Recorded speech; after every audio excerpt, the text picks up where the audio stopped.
Welcome to another coaching video where I hope this helps you grow inside of How Not To, and if I hit publish on this, that it helps you grow in your company, grow your company, or grow as a person.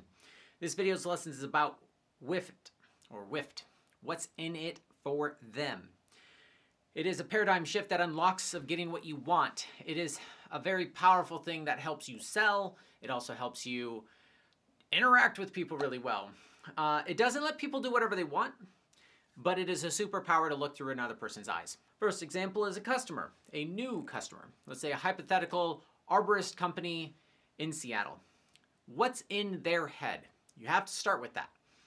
What problems do they need to solve? Well, let's say they have 14 employees that could always use more training. They have to stock stuff because the vendor that they buy stuff from is not reliably going to have what they need, so they have to make sure they have that tool or thing you wear out and have to buy it consistently.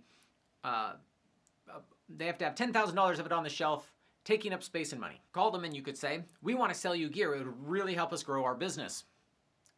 No one cares. Or, we've stocked up a ton of arborist gear last month based on what one of your crew members told us you have to buy in bulk to never run out. And we were able to get it slightly cheaper than the three main places. We're in Issaquah, so anything we ship takes 1 day, but we can also drive any order to a job site same day. If it's over $500 or maybe a $20 Uber gear fee, but either way, we want to take care of you. Here's a video you can have your employees watch in 11 minutes, doubling their efficiency with that XYZ tool. Nobody's gonna mind that phone call. Another WIIFT for a business owner is they're busy. And so if you just text them a more concise version, it would sound like this. We have everything you need. We did our homework on your company. We price match, or you'll pay less. We'll drive it to your job sites the same day.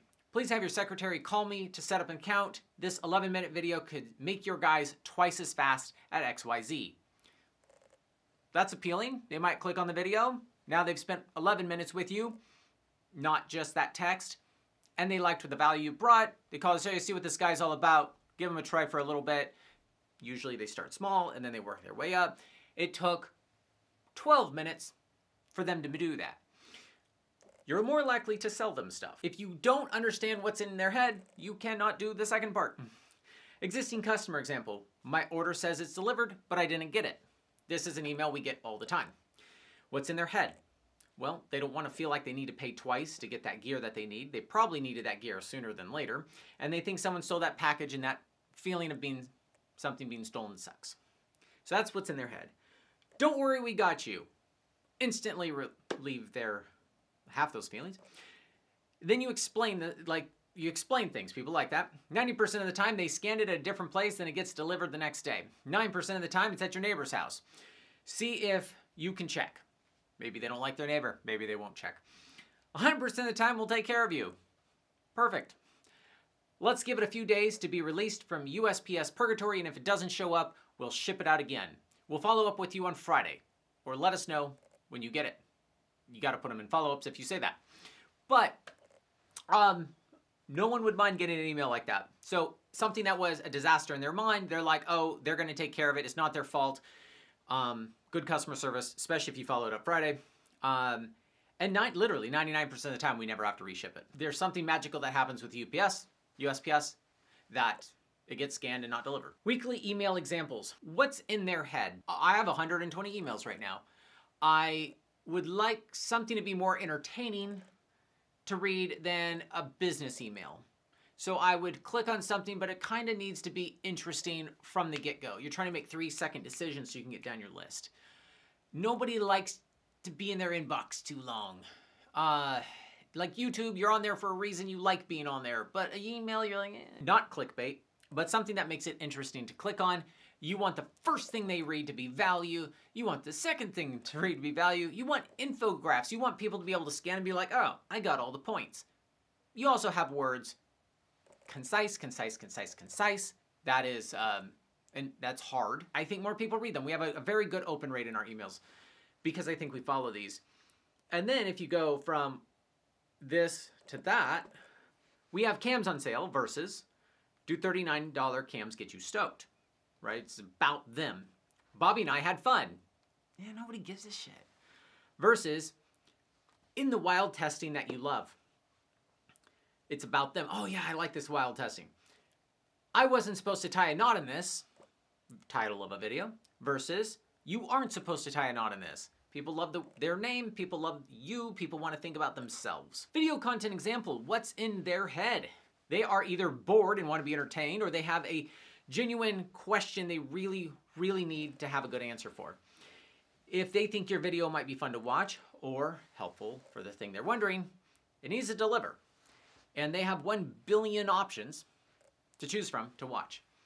So get to the point, make it concise, interject jokes, and make it helpful. Similar to the email, right? At the end of the video, make sure you guys like and subscribe. Leave a comment below. It really helps the algorithm out so more people see my videos. I really want to grow my channel. It's all about me, me, me, me, me, me, me, me, me, me, me, me, me, me, me, me, me, me. Versus, I hope this was concise and watchable for you while still breaking enough samples to be helpful. Thanks for watching. Very different. In the last video I posted, the Mamba knotted sling video, I got a ton of comments. I didn't have to ask for them, you know? I did that second thing and I still got what I needed. Vendors. What's in a vendor's head? They are salesmen who want to sell things. They have a boss that they have to report to, that they did the relationship building, communicated new products, and sold things. They want to get a few grand out of you and move on to the next store because it's their job. Not bad for it. That's what we do too. That's their job. They see I make fun, lighthearted videos that they enjoyed, and they don't always know how the workflow goes, what's involved, or how the other person got to be in a video. They don't understand the thing.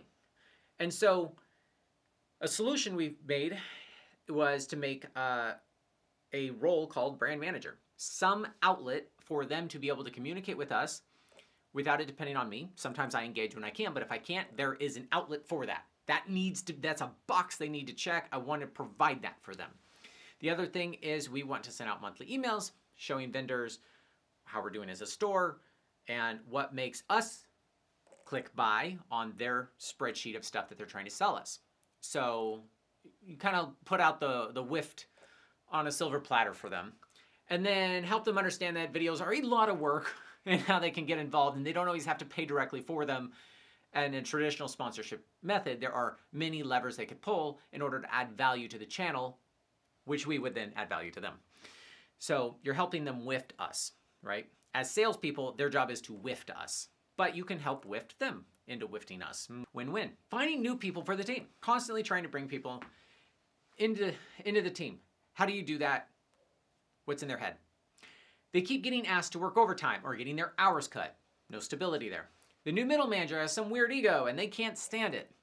They want a place to work that they'll enjoy more, have more stability in pay, or having a life. Or they just got canned and they're stressed out to the max that they don't have very much in savings and they need a job now. You could say, general manager needed. We need a real go-getter to take this company to $1 zillion.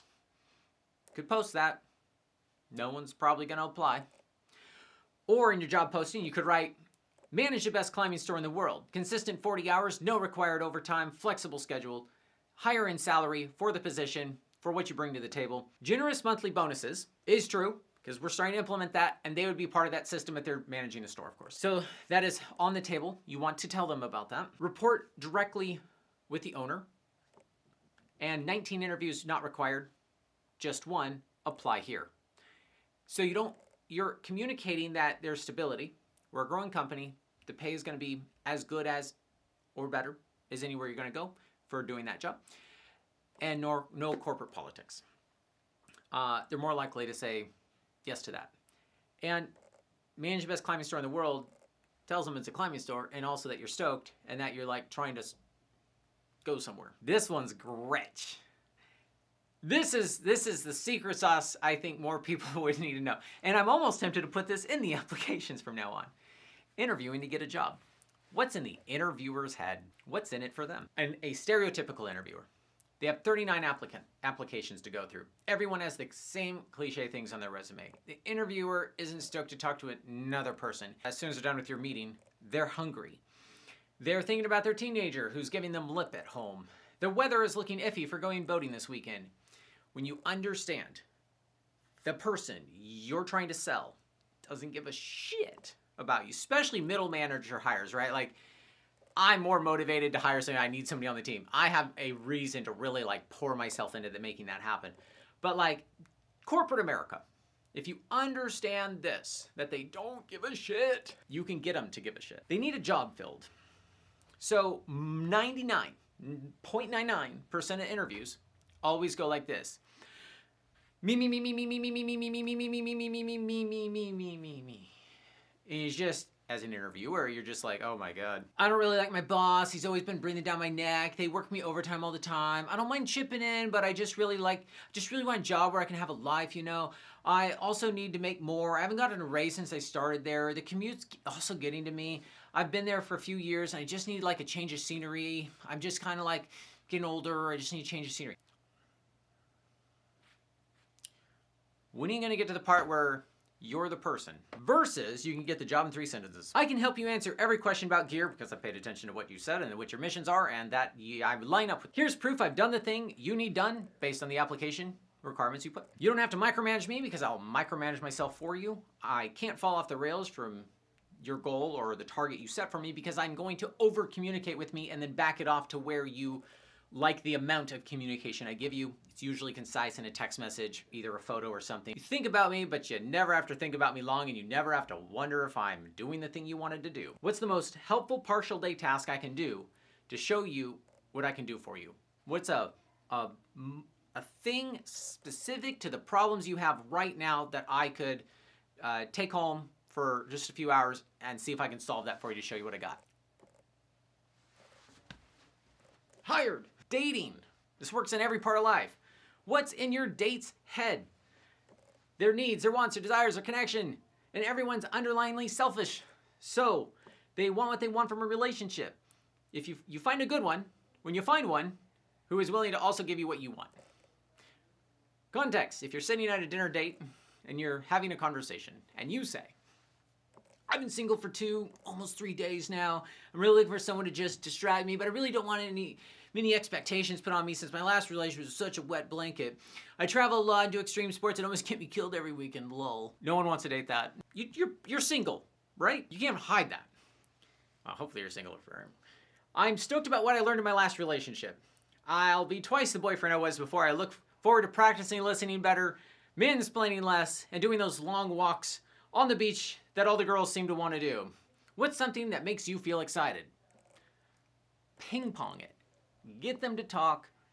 Get them to talk about stuff they like and feel and are excited about, and it's not you talking the whole time. What's in it for them? If you're part of the store team, what's in it for them for a raise? This is a great question. What's in my head as the owner and the boss? Media team. What's in the person's head who is going to read our blogs and books? We're trying to write a really good book. We don't want to waste our time, and we definitely don't want to waste their time. Not how to write a book good. Tell me about the audience member. Slack Snap team. What's in it for the Slack Snap customer? Don't tell me how good our machines are. Don't tell me the pitch on how it'll make their life easier. Tell me what's in their head when it comes to wanting to break stuff. WIIFT. Thanks for watching.